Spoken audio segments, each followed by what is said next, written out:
시청자 여러분 안녕하십니까. 봄과 세상이 보이는 시간 아침경제 골든타임 박현진입니다. 안녕하십니까. 강수지입니다. 오늘의 골든타임 핫뉴스5로 시작합니다.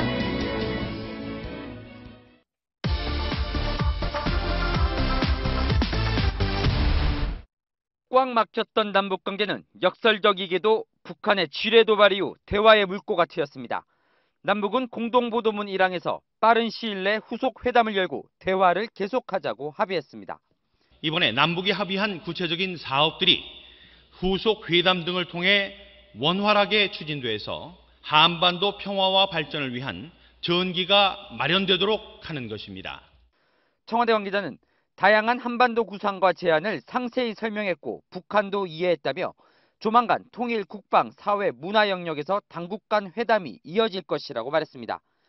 무엇보다 향후 당국 회담이 잘 진행돼 남북 정상회담으로 이어질 가능성에 관심이 모아지고 있습니다. 김양건 통일전선부장은 이번 회담에서 큰 틀에서 결의의 미래를 열자고 했습니다. 안보라인 일각에서는 이 말은 최고위급 논의, 즉 정상회담을 시사한 것으로 해석됐다고 말했습니다. 그렇지만 아직은 이르다는 견해가 청와대를 지배하고 있습니다. 그 분야는 지금 얘기할 단계가 아닙니다. 청와대는 그러나 북측 대표였던 황병서가 TV에 등장해 지뢰 도발이란 근거 없는 사건이라고 말한 것이 두고두고 걸림돌이 될 것이란 시각이 많습니다. 신뢰의 중요성을 강조하는 박 대통령으로선 발표문이 낭독된 지 24시간도 채 지나지 않아 합의를 흔드는 발언을 납득하기 어렵다는 겁니다. 채널A 뉴스 동정민입니다.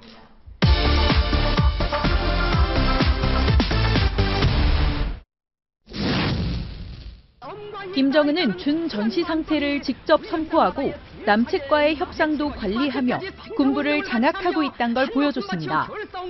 또 군사적 긴장감을 통해 내부 체제 결속을 다졌습니다. 하지만 협상을 타결짓지 못했을 때 전시 상태로 전환해야 하는 외통수로 몰리다 보니 협상에서 질 수밖에 없었고 결국 김정은의 위기관리 능력에 흠집이 났다는 분석이 나옵니다. 북한은 준 전시 상태를 선포하면서 여러 군사적 조치를 취했습니다.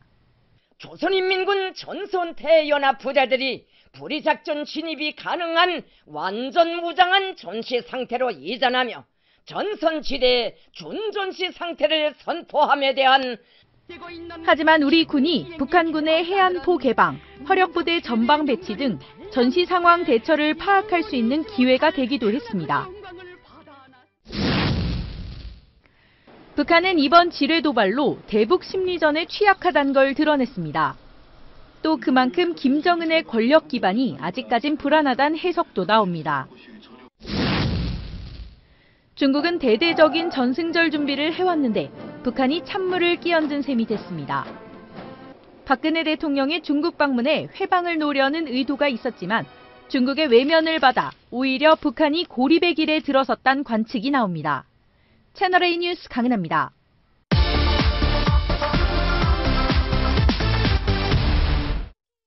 매번 반복되어 왔던 이런 도발과 불안 상황을 되풀이하지 않으려면 확실한 사과와 재발 방지가 필요합니다.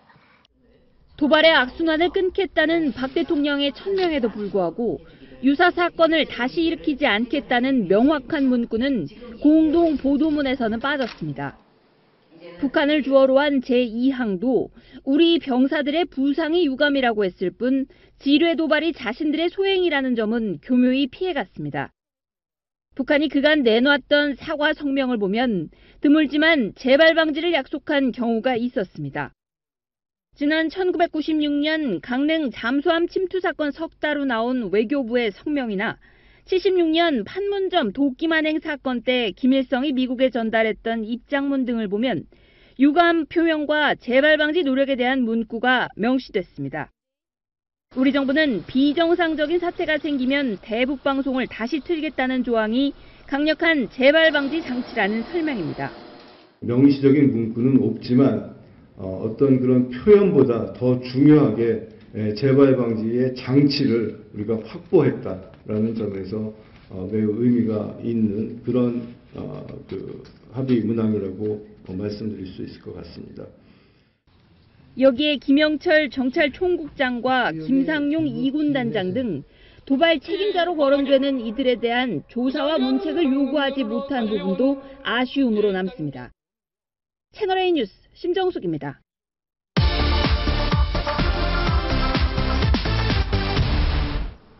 적십자사 사무실에 이른 아침부터 이산가족 상봉문이 전화가 빗발쳤습니다. 급한 마음에 아예 아픈 몸을 이끌고 사무실로 찾아온 75살 최장호 할아버지. 아직도 10살 소년 시절 헤어진 누나의 얼굴이 선합니다.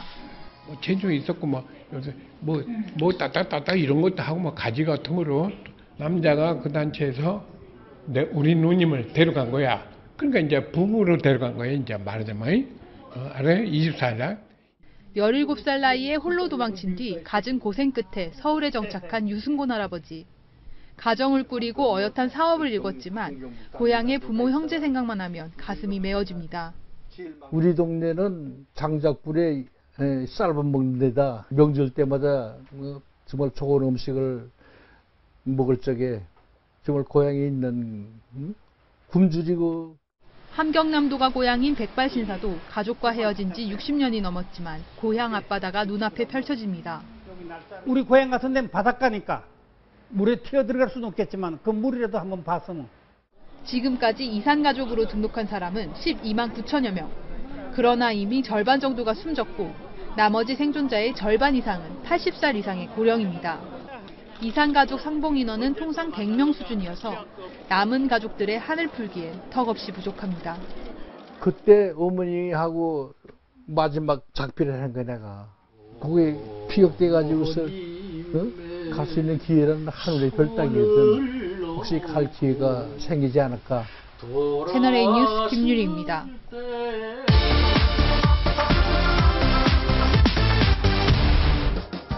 어색해진 짧은 머리를.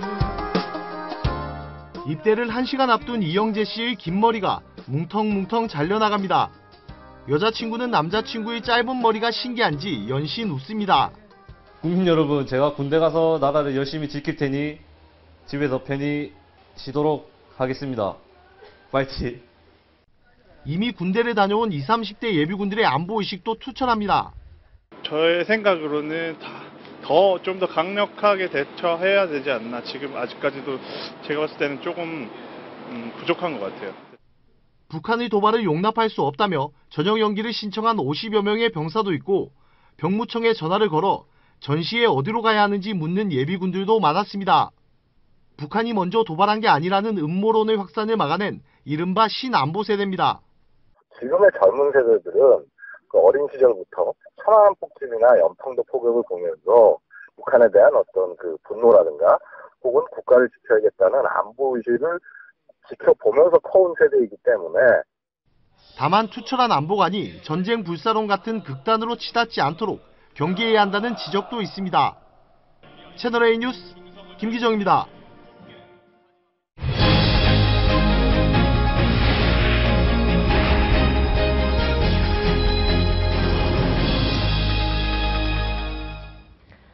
네, 오늘의 골든타임 4명의 패널분들과 같이 하도록 하겠습니다. 박상헌 공간과 미디어 연구소 소장, 김태현 변호사, 신인균 자주국방 네트워크 대표로 정철진 경제평론가 네 분과 함께합니다. 어서 오세요. 어서 오십시오. 네, 첫 번째 주제입니다. 지난 2주 동안 허공으로 날아간 돈이 무려 9,000달러에 달합니다. 일경에 육박하는 어마어마한 돈인데요. 이유는 바로 중국 때문입니다. 전 세계 금융시장은 혼란에 빠졌고 우리나라는 제2의 외환위기 가능성까지 불거졌습니다. 정철진 경제 칼럼니스트와 얘기 나눠보겠습니다. 도대체 지금 중국에서 무슨 일이 벌어지고 있는 겁니까? 네, 그렇습니다. 지금 중국발 쇼크, 일명 차이나 쇼크라고 얘기를 하는데요. 아주 쉽게 말하면은 성장이 멈췄다, 이렇게 생각하시면 될 것 같습니다. 보통 이 중국은 세계의 공장이자 또 세계의 백화점인데요. 그러니까 세계에서 나는 물건들을 많이 공급하고 또 많이 소비하는 그런 국가였는데 이제 중국이 과거와는 똑같은 그런 생산과 소비를 할 수 없다. 이게 가장 큰 위기입니다. 근데 이렇게 중국에서 성장이 멈춰지면 어떤 일이 일어나냐면은 전 세계에 물건을 만들지 못하기 때문에 이 그러니까 이 상품 시장들이 다 죽게 됩니다. 그래서 유가가 반토막이 났고 구리값, 텅스텐값 다 떨어지게 되는 것이고요. 또 하나 중국의 성장이 멈추면서 소비까지 줄게 되니까 우리나라 같은 경우 이런 신흥 대만 같은 경우에는 수출이 거의 10%, 20%, 많게는 30%까지도 급감할 수가 있게 되는 겁니다. 그래서 이 차이나 쇼크라는 것들이 세계 경제를 끌어당기는 블랙홀 같은 효과가 있는 것이고 그것 때문에 지금 주식시장이 가장 먼저 반응을 한 것입니다. 네, 중국 증시는 연이틀 급락했지만 뉴욕 증시는 중국의 금리 인하에도 불구하고 반등을 하지 못했습니다. 미국에서도 지금 불안할 것 같은데 9월로 예상됐던 미국의 금리 인상 가능하겠습니까? 현재 왜 9월 위기설이 이렇게 떠돌고 있냐면요. 당초부터 미국의 9월에 금리 인상한다는 이제 거기서 큰 악재가 하나 있는 데다가 최근에 또 하나 G2의 하나인 중국의 이 차이나 쇼크가 겹치면서 미국 금리 인상, 중국의 악재 두 개가 겹치면서 이제 9월 위기설이 나온 것 같은데 그나마 다행인 것은 현재 이렇게 워낙 세계 경기가 흉흉하게 되니까 현재 월스트리트에서는 미국이 9월에 금리를 못할 것이다. 금리 인상을 못할 것이다. 최소한 12월 그리고 내년쯤에 금리 인상을 할 것이다라는 얘기가 돌고 있어서 뭐 위안을 삼을 수 있을 것 같은데 현재 실은 오히려 미국의 금리 인상은 그리 큰 악재가 아니다. 이미 시장에 반영돼 있다는 얘기가 많고요. 더 큰 것은 역시 차이나 쇼크일 것 같은데 좀 안타까운 것이 어제 급박스럽게 중국이 기준금리를 또 내렸고요. 거의 5번째 연속이죠. 지급준비율까지 낮췄음에도 불구하고 미국장이 당초 2% 이상 급등하다가 장 막판에 또 2%가량 이제 하락을 했거든요. 그렇다면 결국은 중국의 이 하락, 급락을 막아낼 수 있는 방법은 무엇인가? 없지 않은가? 라는 이런 공포감 때문에 오늘 아시아 시장이 시작될 때 또 어떤 반응을 보일지 살펴봐야 될 것 같습니다. 네, 미국의 금리 인상을 내년으로 늦출 것이라는 지금 보도도 나오고 있습니다. 예. 이런 가운데 이제 갖가지 지금 대책이 각국에서 벌어지고 있는데요. 한국 경제 외환 위기가 닥칠 거라는 좀 위기설을 돌고 있는데 근거가 있는 얘기입니까? 이게 지금 최근에 외국인들의 주식시장에서 매도세만 보면은 외환 위기를 연상케 합니다. 앞부분만 보면은요. 뭐 채 3주 정도밖에 안 되는데도 한국 주식시장에서 판 돈이 3조 원 정도가 되는데 실은 그나마 다행인 것이 아직까지 채권, 그러니까 주식과 채권 중에서 한국 채권은 팔지 않고 있어서 다행이라고 보는데 만에 하나 주식을 팔다 그 다음 단계 한국 채권까지 팔게 된다면은 한국의 외환 위기, 외환 보유고가 아무리 뭐 풍성하다, 여느 때와 비해 사상 최고치다 할지라도 우리도 외환 위기라는 것을 이 달러 고갈 현상을 피할 수 없게 되는 것이고 그렇게 되면 또 귀신같이 원달러 환율이 오르게 되면서 또 하나의 제2, 제3의 외환 위기의 가능성도 분명히 있습니다. 하지만 굉장한 공포감보다는 일단은 하나씩 주식시장, 채권시장을 체크하는 것도 더 올바른 자세라고 보여집니다. 어떻습니까? 지금 결국은 G2, 미국과 중국이 해법을 내놓아야 될 것 같은데 9월 말에 지금 미중 정상회담, 그게 분기점이 될 가능성이 있다면서요? 그렇습니다. 어떻게 보십니까? 예, 지금 주식시장 바닥론을 많이 얘기하는데요. 제가 한 가지 조언을 드리자면은 주가가 1,800이다, 1,700이다 이런 것은 의미가 없고요.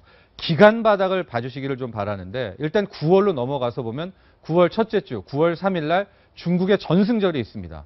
여기에서 어떻게 됐건 중국이 기상천외한 경기 부양책을 내놓는 걸 한번 봐야 되겠고요.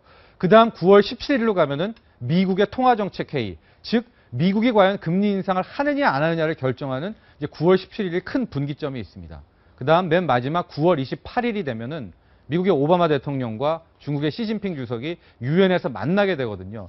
그렇다면 결과적으로 어떻게 됐건 간에 9월 달 내에서는 세계 경제, 세계 투자자산 시장이 밑으로 그대로 추락하느냐 아니면 중국과 미국이 저마다의 경기 부양책을 내세워서 흩어져가는 자산시장과 세계 경제를 되살리냐를 병고기를 파악할 수가 있기 때문에 아마 지금 투자자들은 괜히 일희일비하지 마시고 일단 마음을 좀 느긋하게 먹고 9월에 일어나는 이 세 가지 이벤트들을 9월 초, 중순, 말까지를 지켜보시면서 흐름을 보고 들어가시는 것이 현명한 방법이라고 보여집니다. 네, 공포는 무지를 먹고 큰다는 말이 있습니다. 우리가 겪었던 위기를 교훈 삼아 지금의 공포심을 극복해야 할 것 같습니다.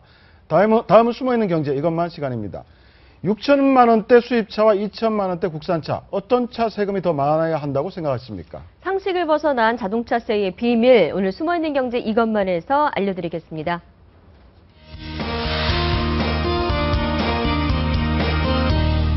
네, 유용하고 재밌는 숨어있는 경제 이것만.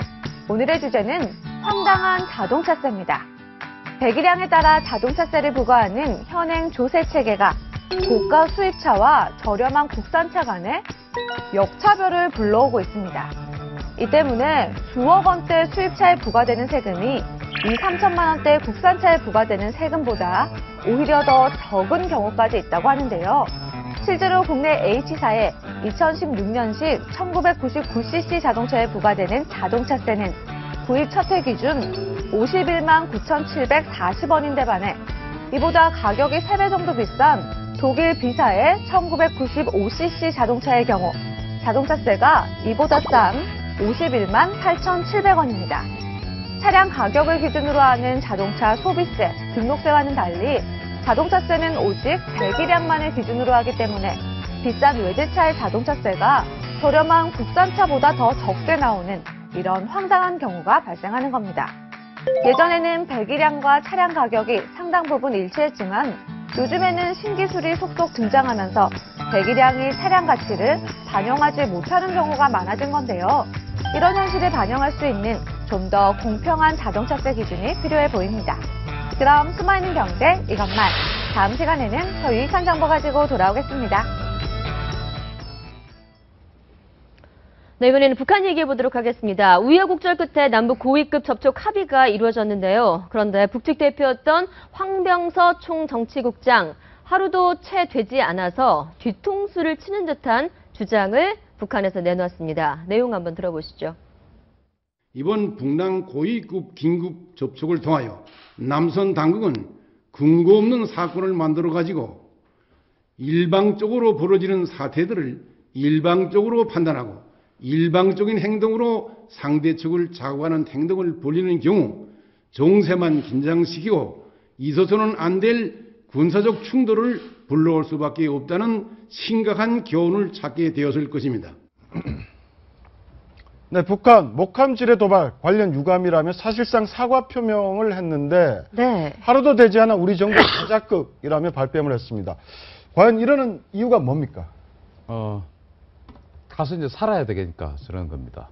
황병서 총정직 자기가 살아야 되니까. 자기도 살고 네. 김정은도 살고 다 살아야죠. 네. 애초에 뭐 저럴 것이라고 예상은 했는데 저렇게 빨리 또 저렇게 정말 180도 저 정도까지 바꿀 줄은 몰랐는데 180도 바꿨고 지금 이제 방금 싱크 나온 그 다음 또 멘트는 뭐냐면은 그러니까 너희들이 다 이 남조선이 다 자작했는데 우리가 한번 지켜보겠다. 똑바로 앞으로 이 합의 내용을 잘 이행하는지 지켜보겠다. 지켜보지 않으면은 응당한 어떤 그 대가를 치르게 해주겠다. 지금 이런 이제 이야기를 마지막에 또 하거든요. 네. 예.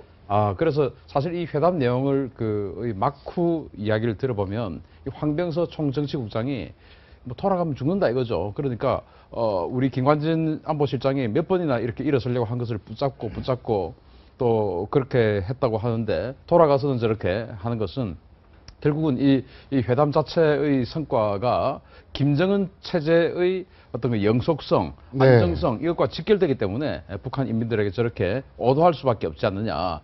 그러나 그렇다 하더라도 저렇게 너무 심하게 하는 것은 앞으로 우리 남북 관계에 있어서 결코 도움되는 것은 아니고 그럼 앞으로 뭘 믿고 무엇을 신뢰하고 우리가 합의를 해나갈 것이며 우리가 약속을 해나가겠습니까?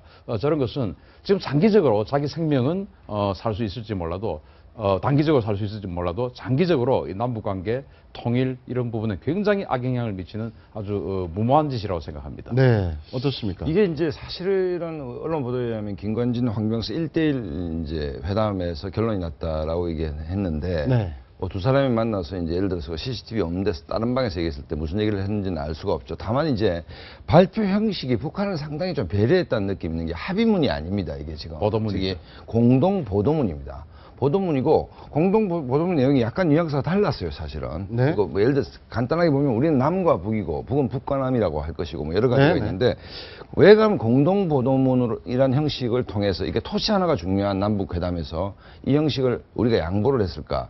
그것은 상당히 우리 측 대표들이 김관진, 황병서와 김양근을 배려한 측면이 있다라고 저는 봅니다. 그러니까 자기들이 대내 선전용으로 이런 형태로 활용할 수 있다는 것을 뻔히 알면서도 우리가 상당히 좀 좀 배려해준 측면이 있다라고 좀 보는 것이거든요. 그렇기 때문에 아마 돌아가자마자 아까 뭐 신인균 대표님 잘 정리하셨다시피 이 사람들의 목표는 일단 김정은 체제의 어떤 안정이고 또 이번 2+2 회담을 김정은 체제의 어떤 강화를 위해서 활용하는 것이기 때문에 우리 측에서 이 부분은 오히려 역설적으로 좀 배려해 준 게 아니냐. 안 그러면 합의문으로 하자. 합의문 토시 하나까지 빼도 박도 못하는 거 아닙니까? 그런데 보도문 형식을 통해서 했다는 것은 해석의 여지를 남겨둬서 자기들이 체제 내 선전용으로 활용할 수 있는 길을 조금 열어준 측면이 있다. 그렇기 때문에 적극적으로 아마 황병석 올라가서 우리가 이겼습니다라고 이제 얘기를 하는데 뭐 그거는 뭐 우리 국민들이 이성적으로 판단했을 때 아 저거는 자기들 선전용이구나 뭐 충분히 알 수 있는 내용이다 이래 봅니다. 네, 박상호 소장님께서도 지적하셨는데 네. 합의하고 발표한 공동 보도문 남북이 약간 뉘앙스가 틀립니다. 한번 들어보시겠습니다. 북측은 준 전시 상태를 해제하기로 하였다. 북측은 동시에 준존시 상태를 해제하기로 하였다. 동시에 저게 차이인데 어떤 의미를 갖고 있는 겁니까? 동시에란 말은 남조선이 확성기를 끄면 그와 동시에 준 전시 상태를 해제하기로 했다는 것이죠. 네. 그럼 왜 저렇게 이야기를 하냐면은 자, 합의문은 보도문은 이제 새벽 2시에 발표를 했습니다. 그러면 새벽 2시부로 남과 북이 대치 상태를 해제를 하는 것이 맞는데 우리는 그것을 10시간을 유예해서 낮 12시에 해제를 하겠다고 했거든요. 네. 그런데 북한은 그럼 또 동시에라는 말을 했습니다. 이게 뭐냐면은 우리는 아주 간단하죠. 스피커만 끄면 됩니다. 확성기만 끄면 되죠. 네. 근데 북한은 지금 이제 전면전, 준전시 상태를 선포하기 위해서 후방에 있던 포병들, 군단 포병들을 사단으로 배속시키고 다 전방으로 추진시켰어요. 그리고는 이제 거기에다 진지에다가 다 포를 방열시키고 포문을 개방하고 탄약을 다 지급했습니다. 그러면 준전시 상태를 해제를 하고 우리가 신뢰를 해서 아 이제는 전쟁을 안 하겠구나라고 판단해서 스피커를 끌려고 하면 그 포들이 다 탄약도 다시 다 가져가고 포문도 다 닫고 다시 끌고 원래 있던 자기 부대로 돌아가야 되는 것을 우리가 확인해야 됩니다. 네네. 따라서 그러한 시간이 한 10시간 정도는 걸릴 것이다. 네. 그러니까 우리는 12시 정도는 되어야 스피커를 끈다. 네네. 그때까지 빨리 정리해라. 이제 네. 이건데, 그럼 북한 입장에서는 만약에 이제 우리는 계속 지금 난 12시까지 소리가 나오고 있어요. 그런데 북한군들은 자기네들 전쟁하느라고 지금 왔는데 지금 위에서 꾸려서 지금 돌아가자 이겁니다. 돌아가는데도 남쪽에서 계속 소리가 나오고 있어요. 네. 그럼 우리가 지금 지고 지금 패배한 거 아니냐? 후퇴하는 건가? 네. 뭐 이런 생각을 할 수가 있죠. 네. 그래서 이제 남조선의 확성기를 끄는 동시에 우리는 해제한다. 이렇게 한 어떤 것이라고 네. 봐야 됩니다. 알겠습니다. 네, 무박 4일의 남북 고위급 회담, 우리 측 대표였던 김관진 청와대 안보실장은 그야말로 스타가 됐습니다. 매파인 김관진 실장의 뚝심, 원칙이 통했다라는 평가받고 있는데 과거 어록까지 눈길을 끌고 있습니다. 들어보시죠.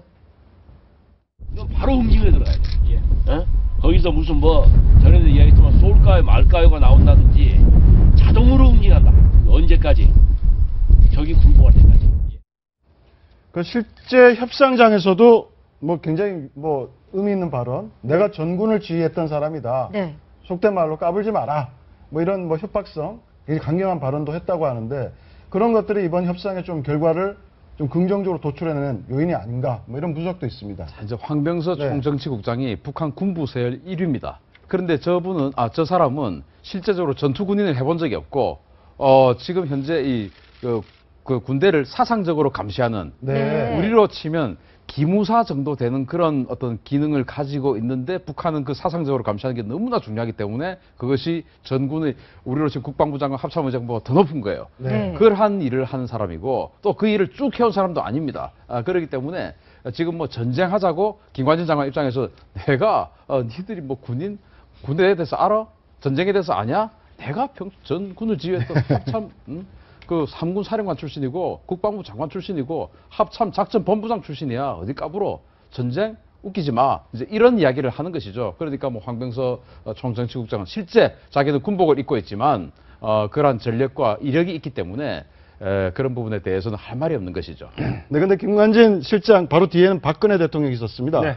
협상 과정 중에 2차례 철수 지시를 내렸다는 게 또 알려져서 화제가 됐는데 어떻습니까? 이런 원칙론이 통했다. 이런 네. 아주 국면이 좁아진 상태, 애각적인 상태에서는 사실 박근혜 대통령이 내공을 이길 만한 정치인이 잘 없죠. 김정은의 정치 경력이 일천한 것이고 과거 여야 협상 때도 박영선 의원 무슨 책에 보면 국가보안법 폐지 문제 협상을 했을 때 딱 4문장을 가지고 3시간 협상 동안 여당을 굴복시켰다.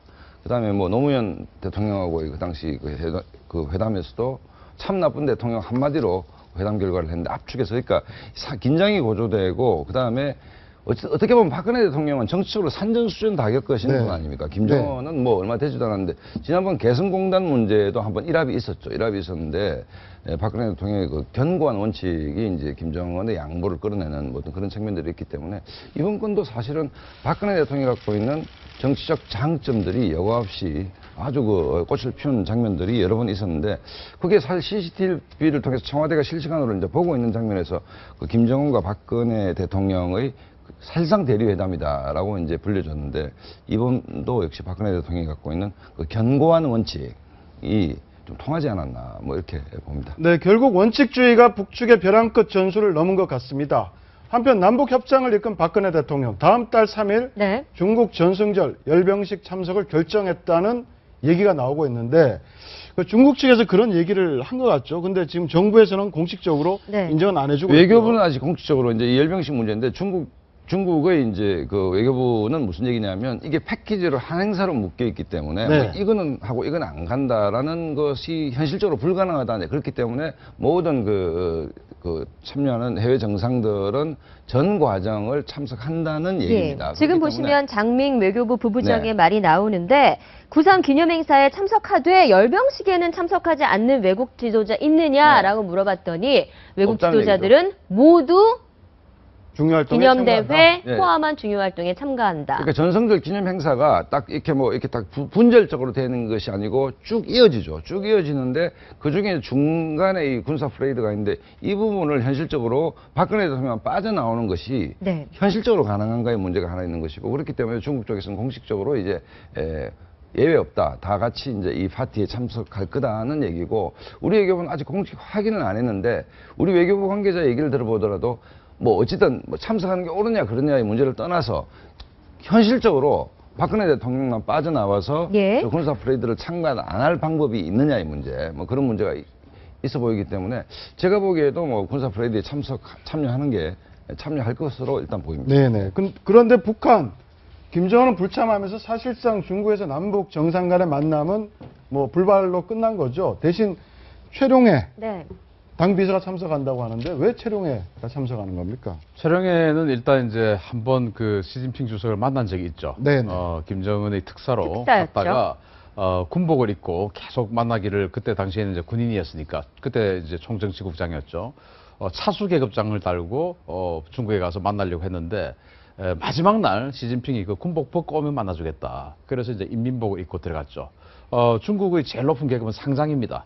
그런데 이제 이 북한은 상장 위에 또 대장 위에 또 차수, 별 5개를 뭉친 차수가 있어요.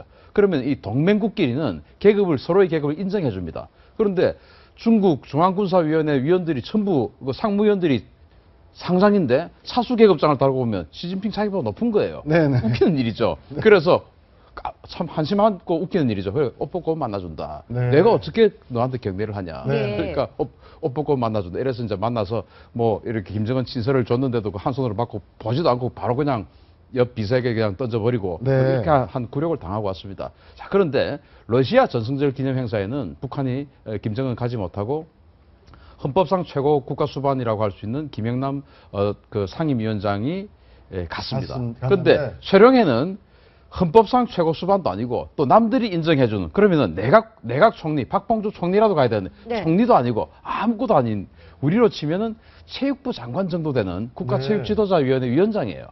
체육부 장관 되는 사람이 저 정도 갔다. 이것은 북한도 니들이 나를 이렇게 무시해? 나도 그럼 무시한다.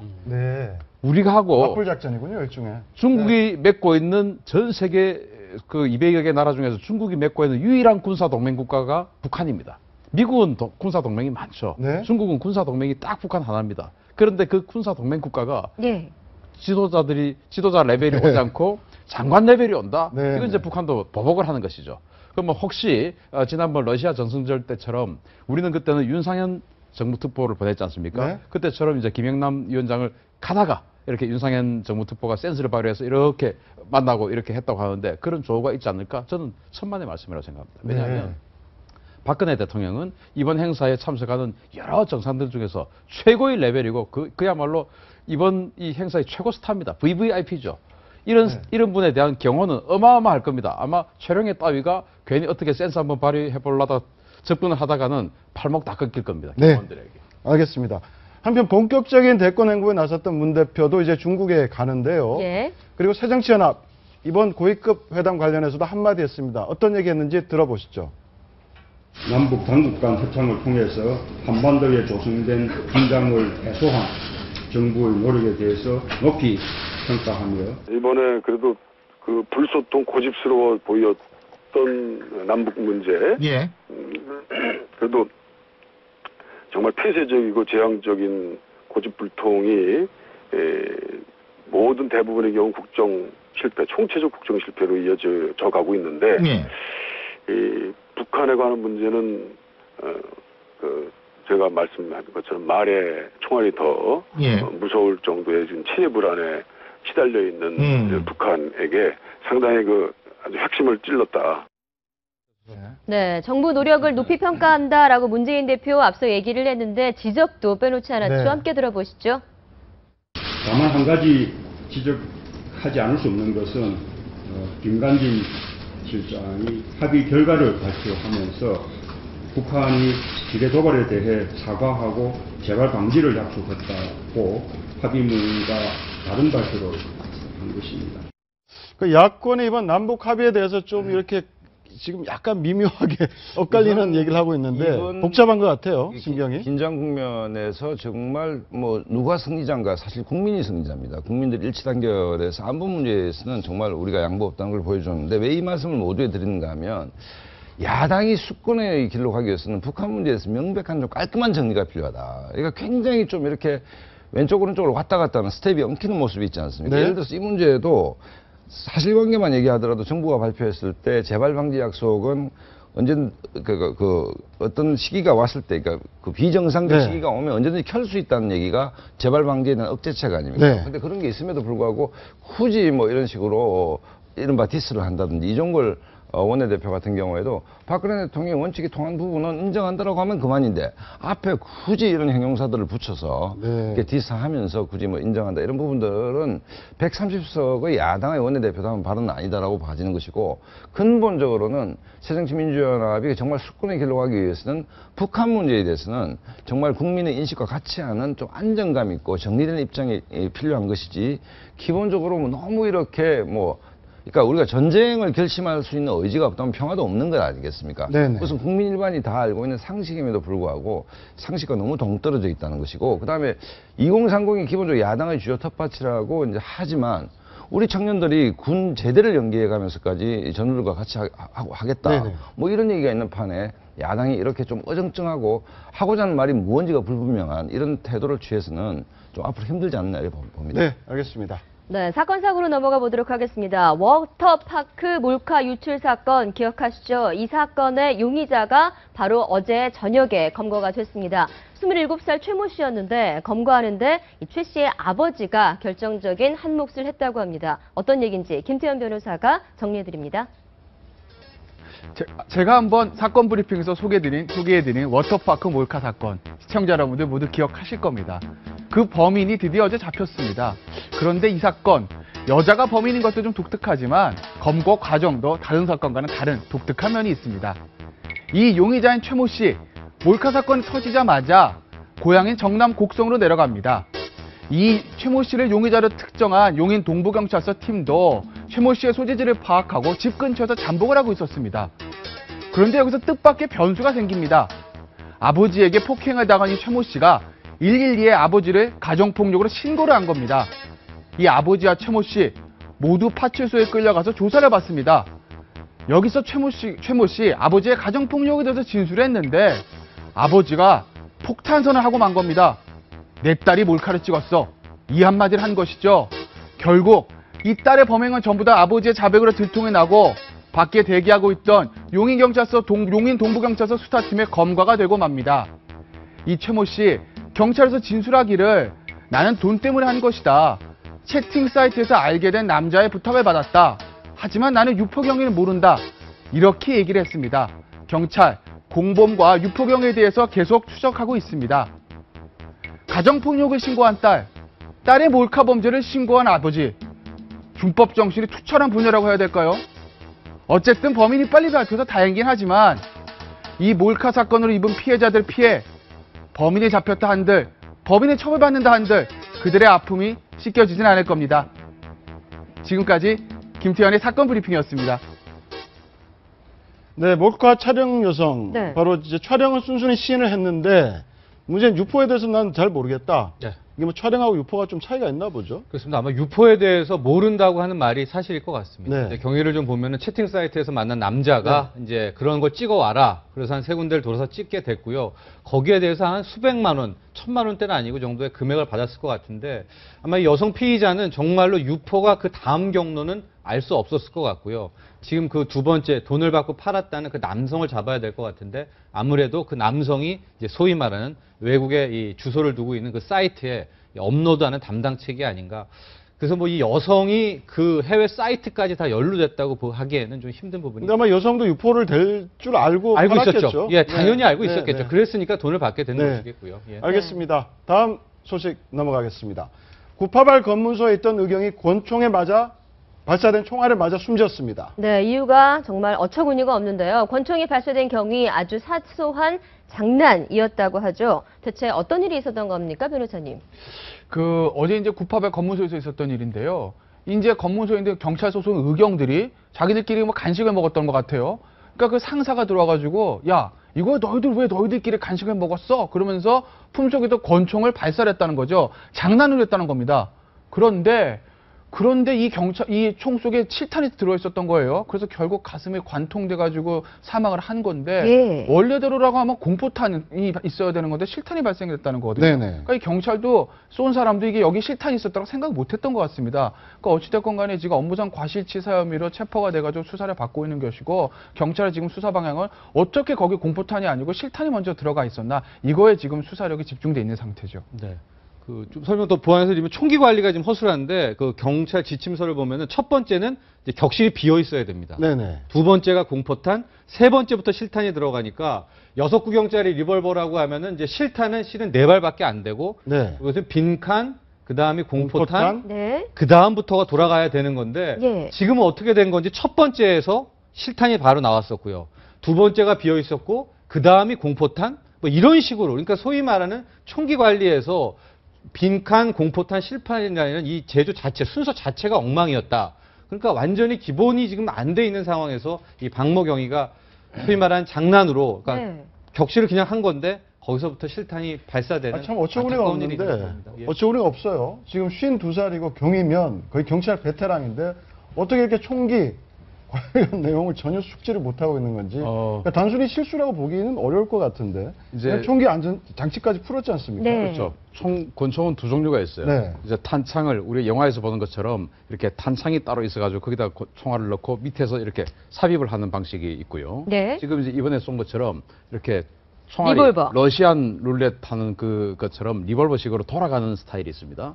지금 화면에 보이는 거죠. 그렇죠. 저기 이제 이번 총은 보면 미국의 스미스 앤 웨슨이라는 회사에서 만든 건데 방금 정철진 평론가 말씀하신 것처럼 분명히 탄창을 하나 비우고 그 다음에 공포탄을 넣고 그 다음에 실탄을 넣습니다. 그럼 왜 이렇게 하냐면은 범인을 정말 쏘아야 된다고 마음먹었을 때가 있지 않겠습니까? 근데 그때 한 번 더 생각해라 이거죠.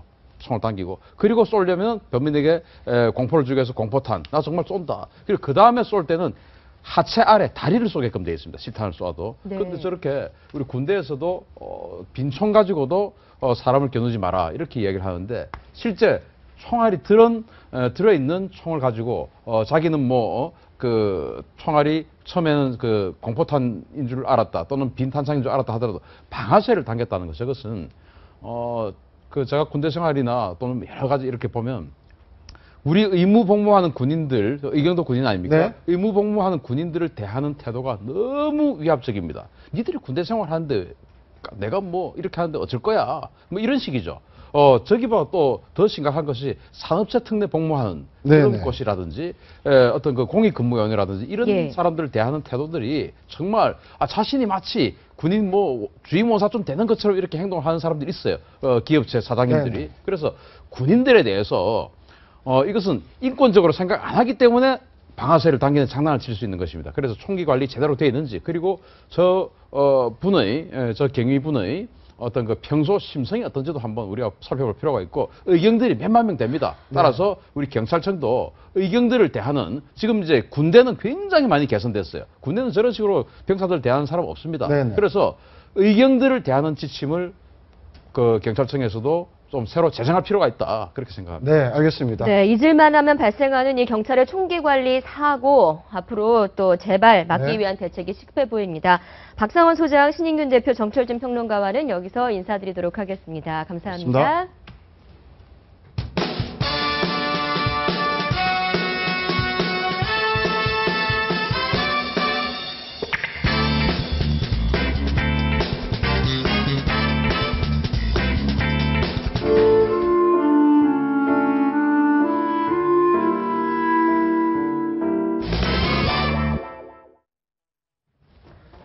네, 모두가 궁금해하는 연예계 뒷이야기, 연예가 핫 이슈로 만나봅니다. 김태현 변호사와 함께 류대산 연예 전문 리포터 모셨습니다. 어서 오세요. 네, 안녕하세요. 그렇죠. 네. 네, 첫 번째 소식인데요. 김구라 아버지의 이름으로 뭐 이런 제목을 달아봤습니다. 어떤 일이 있었던 겁니까? 어제 뭐 떠들썩했죠, 온라인에서. 이 방송인 김구라 씨가 이제 18년간의 결혼 생활에 종집을 찍었다. 뭐 이런 이제 기사 내용인데, 어제 많은 분들이 또 관심을 가져준 그런 기사 내용입니다. 일단 김구라 씨가 이 내용에 대해서 본인의 공식적인 입장을 발표했는데, 어떤 다른 연예인들의 어떤 이혼 공방에서 보여지는 어떤 서로에 대한 비난이나 비판, 뭐 이런 폭로전, 이런 것들은 전혀 볼 수가 없었고요. 본인의 앞으로에 대한 계획에 대해서 간단히 이제 말씀을 했고, 그리고 앞으로 하나의 아버지로서, 그리고 또 부모로서 정말 열심히 잘 살겠다. 뭐 이런 내용들을 굉장히 본인이 잘 정리를 해서 얘기를 어저께 또 발표를 했고. 근데 김구라 관련해서는 아내의 빚이 17억 원이다. 뭐 이런 얘기가 자기가 본인이 직접 얘기를 했고요, 방송에서. 네네네. 결국 이게 원인이 된 거 아니냐, 뭐 이런 얘기도 나오고 있습니다. 어떻게 빚이 17억까지 불어났습니까? 그렇습니다. 사실 김구라 씨 같은 경우에는 이제 본인의 가정사에 대해서 이렇게 방송 중에 틈틈이 얘기를 많이 했어요. 본인 아들 얘기라든지 아내 얘기를 많이 했는데, 이게 이제 예능에서 좀 재미있게 웃음으로 승화가 되다 보니까 상황이 이렇게까지 심각하게 됐는지 아무도 몰랐던 거죠. 근데 알고 봤더니 이제 이 김구라 씨 아내가 김구라 씨 몰래 어떤 개인적인 사정으로 빚을 지게 되고, 네. 이것들이 이제 눈덩이처럼 커지다 보니까 17억이라는 어떤 금액까지 되게 됐고, 아마 이때 김구라 씨가 어떤 공황장애라는 어떤 그런 것들까지 또 앓게 되지 않았나, 그런 생각이 좀 듭니다. 네, 뭐 김구라 씨뿐만 아니라 연예계에도 있었고, 이 같은 부채로 인한 이혼 굉장히 좀 많죠. 많죠. 돈 앞에 장사 없다 그러잖아요. 네. 그렇지 않습니까? 이제 부부끼리 이제 채무가 워낙 크게 되면은 이게 이혼하는 경우들이 많아요. 그러니까 연예계에서도 전노민 김보영 씨 부부도 뭐 채무로 그랬다는 것 같고, 굉장히 오래된 얘기지만 견미리 씨하고 이명규 씨도 채무 때문에 그렇다고 그러지 않습니까? 네네. 근데 이번에 그 김구라 씨 같은 게 독특한 게, 대부분 이제 채무 때문에 이혼하는 경우에 부인 채무는 남편이 책임질 필요가 없고, 남편 채무는 부인이 책임질 필요가 없는 거거든요. 네. 혈선을 나누기 때문에. 근데 김구라 씨는 아내의 채무를 내가 다 떠안겠다, 이런 얘기를 했거든요. 이게 사실은 법적으로 엄격하게 얘기하면 그것이 뭐 부인의 채무 17억 채무고 김구라 씨가 나 모릅니다 이렇게 해도 되는 건데, 김구라 씨가 뭐 이혼 조건에 그게 있었는지 모르겠지만 채무는 내가 끝까지 내가 갚겠다라는 그런 모습을 보여줘서 굉장히 좀 이제까지 와서는 다른 어떤 좀 뭐랄까 귀감이 된다고 그래야 될까요? 굉장히 좋은 모습을 보여줬습니다, 김구라 씨. 네, 아버지란 이름으로 책임 있는 모습을 보여준 김구라 씨. 반면에 언론사 기자라는 이름으로 증권가 루머를 만들어 파문을 일으킨 최초의 포자, 구속영장이 청구되었습니다.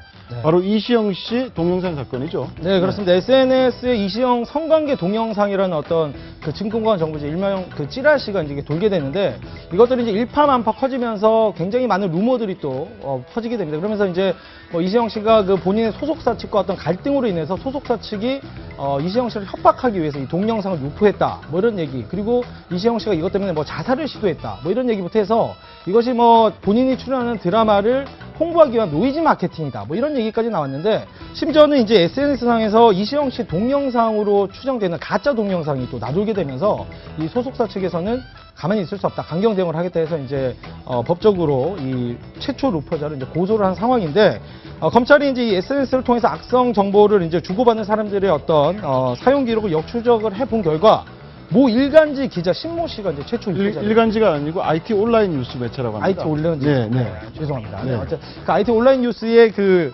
기자 신모 씨가 이제 유포를 했다라는 그런 것들이 정황이 밝혀지게 된 거죠. 예, 검찰에 붙잡힌 이 최초 유포자, 모 언론사 기자, 인터넷 매체의 기자로 지금 알려지고 있는데 언론사 기자, 정보 보고지 만들다가 최초로 그런 걸 작성했다라고 얘기를 나오는 것 같아요, 얘기가. 근데 이게요, 이 이시영 씨 동영상이 한 몇 년 전에 얘기 한번 있었거든요. 네. 근데 한 4년 전. 4년 전이요. 근데 그때도 사실무근은 밝혀졌습니다.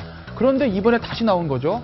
일반인도 아니고 인터넷 신문이긴 하지만 언론사 기자라고 하면 이게 이제 허위라는 걸 알 수 있었을 텐데 그럼에도 불구하고 유포를 했기 때문에 죄질이 굉장히 안 좋다고 본 것이죠. 그래서 검찰에서는 지금 사전 구속영장 신청도 검토하고 있는 것이고 이 죄는 정보통신망법상 인터넷 명예훼손 네. 많이 나오잖아요. 네. 그거를 아마 처벌받게 될 겁니다. 네, 여성 스타들 가운데 이렇게 사생활 동영상이 유출됐다라는 걸로 피해를 입은 여성이 비단 이시영 씨만은 아니지 않습니까? 그렇습니다. 이 2009년에 이제 가수 솔비 씨가 일명 솔비 매니저 유출 영상이라는 제목으로 35분짜리 그 동영상이 또 이렇게 불법으로 나돌게 됐는데 이때 그 최초 유포자들을 잡아보니까 10대, 20대 남성 5명이 이제 이런 것들을 네. 온라인생을 올려서 본인들이 이제 수수료를 받아먹는 다운로드를 한 사람들이 네. 이런 식의 이제 일을 했는데 이때 이제 솔비 씨 같은 경우에는 이제 본인이 국가수에 직접 감정 의뢰를 해서 또 본인이 아님을 증명을 했습니다. 네. 근데 이때 솔비 씨가 뭐 많은 상처를 받았겠지만 특히 상처를 받았던 것 중에 하나가 국가수에 이제 감정 의뢰를 하게 되면 본인의 어떤 뭐 배꼽이라든지 본인 특정 부위를 이제 이렇게 보내서 사진을 찍어서 보내야 되는데 네. 이 부분에 있어서 굉장히 본인이 수치스러웠고 네. 본인이 왜 이러고 있어야 되는지 굉장히 서러워. 내가 왜 이래야 되나? 네, 네. 왜 이렇게까지 해야 되는지 네. 굉장히 눈물을 또 보였던 그런 사건이 있고 또 소녀시대 같은 경우에도 이제 일본의 그 AV 배우들의 어떤 바디와 본인들의 그 페이스를 합성해서 네. 그런 것들도 굉장히 또 기분 나빴었을 것 같아요. 네, 알겠습니다. 한편 어젯밤 전해진 가슴 아픈 소식도 있었습니다. 예. 연예계 큰별 원로 배우 김상순 씨의 타계 소식인데요. 좀 자세히 전해주시죠. 네, 그렇습니다. 뭐 말씀하신 것처럼 연예계 큰 별이라고 말씀드릴 수가 있는데 김상수 씨 같은 경우에는 이제 1963년 KBS 공채 3기로 입사를 하셔서 MBC 수사반장이라는 어떤 국민 드라마로 큰 인기를 이제 얻었습니다. 그리고 이제 이어서 KBS 대추나무 사랑 걸렸네라는 역시 이제 장수 프로그램에 출연을 하면서 많은 이제 국민들의 사랑을 받게 됐는데 그렇기 때문에 더욱더 많은 분들이 안타까워하는 그런 사실이 아닌가 생각합니다. 네, 김태현 변호사 뭐 나이가 좀 있으시니까 당연히 수사반장 너무나 잘 기억하고 계실 텐데. 기억이 안 나는데. 예, 지금 보시면 지금 김상순 씨 어제 안타깝게 지금 별세했다는 소식 전해드렸는데 지금 보면 최불암 반장 빼고는 다 타계하셨어요. 우리 곁에 이제 없으십니다. 네, 그렇죠. 최불암 씨 빼놓고 세 분 다 이제 돌아가셨는데 안타까운 일이죠. 근데 이 수사반장도요, 어떻게 이게 생겼나 보니까 재밌는 일화가 있더라고요. 당시에 이제 경제가 갑자기 우리가 좀 이제 새마을 운동하면서 살게 되면서 범죄가 일어나니까 박정희 대통령이 지시를 했다고 합니다. 야, 범죄 저지르면 절대 안 된다는 프로를 무조건 만들어. 실제랑 똑같이 만들어. 그래서 탄생한 게 수사반장이고 당시 이제 스텝이랑 감독들 전부 다 경찰 훈련까지 받고 이 작가분들도 경찰서 유치장에서 자면서 이 범인 체험을 했다는 그런 얘기들까지 전해드리고 있어요. 맞습니다. 사실상 국민들 아마 요즘 모르는 사람이 있었어요. 그렇죠. 그렇습니다. 40대, 50대 중에는. 예, 저도 이제 사실 저 드라마를 봤던 기억이 어슴푸레 나는데 저는 그 노래까지 빠바바밤 빠바바밤 정말 중독성이 있었던 노래인데 예. 사실 이 드라마가 이제 1971년부터 1989년까지 거의 한 20년 동안 굉장히 많은 인기를 얻었던 드라마고 이때 시청률이 70%. 70%? 예, 지금은 뭐 드라마 20%만 나와도 정말 대박을 쳤다 이런 얘기를 하는데 70%면은 뭐 영화로 따지면 거의 2, 3천만 관객을 끌었다. 뭐 이런 네. 얘기를 할 수 있을 정도로 전 국민이 다 봤다고 얘기를 드릴 수가 있겠고 이때 출연했던 연기자들만 15,000명. 정말 많은 연기자들 또 먹여 살렸던 드라마고 총 네. 880회. 네. 정말 많은 정말 대한민국의 정말 기념비적인 드라마다라는 말씀을 좀 드릴 수가 있습니다. 그래서 아까 뭐 우리 변호사님 말씀하셨지만 이 실제적인 어떤 드라마를 만들기 위해서 노력을 했기 때문에 여러 가지 에피소드가 있는데 실제 동대문에서 그 범인을 추격하는 그런 씬이 있었는데 그 동대문의 어떤 소매치기 일당이 이 수사반장팀이 진짜 경찰인 줄 알고 도망가다가 이 당시에 그 실제 드라마에 참여했던 최중락 수사반장을 통해서 실제 검거가 됐던 그런 일화도 있습니다. 네, 알겠습니다. 다시 한번 삼가 고인의 명복을 빕니다. 네. 오늘 말씀 고맙습니다. 감사합니다. 네, 청년과 재계 전문가 등 각계각층이 모여 청년 일자리 문제에 대해 이야기하는 토론회가 어제 열렸습니다. 노동시장 개혁에는 동의했지만 임금 피크제 등 구체적인 방안에 대해서는 입장이 엇갈렸습니다. 안건우 기자입니다. 우리 국민은 청년 실업 문제를 어떻게 인식하고 있을까? 대다수는 청년 실업 문제가 과거에 비해 심각하다고 생각하는 것으로 드러났습니다. 특히 74%는 청년 실업을 해결하려면 노동시장 개혁이 필요하다고 응답했습니다. 청년 실업의 원인과 해법을 모색한 좌담회. 노동개혁의 필요성엔 공감대가 형성됐지만 임금 피크제를 두고는 의견이 엇갈렸습니다. 찬성 측은 임금 피크제가 신규 채용으로 이어지는 선순환 구조를 만들 수 있다고 주장했습니다. 임금 피크했는 돈으로 그 아버지만 자르는 거 아니에요? 그걸 왜 물어요? 어쨌든 한 명이라도 더 청년이 고용될 텐데. 한 청년 대표는 신규 채용을 할 여력이 없어 임금 피크제가 필요하다는 찬성 측 입장을 비판했습니다. 기업의 사내 유보금이라는 것이 있고 기업이 돈이 없어서 신규 채용을 하지 않는 것은 아니라고 생각을 합니다. 일각에선 임금 피크제를 시행한다고 하더라도 고용을 확대하지 않는 기업엔 세제 혜택을 줄이는 등 정부의 감시가 필요하다고 주장했습니다. 채널A 뉴스 안건우입니다. 네, 지금까지 아침 경제 골든타임이었습니다. 고맙습니다.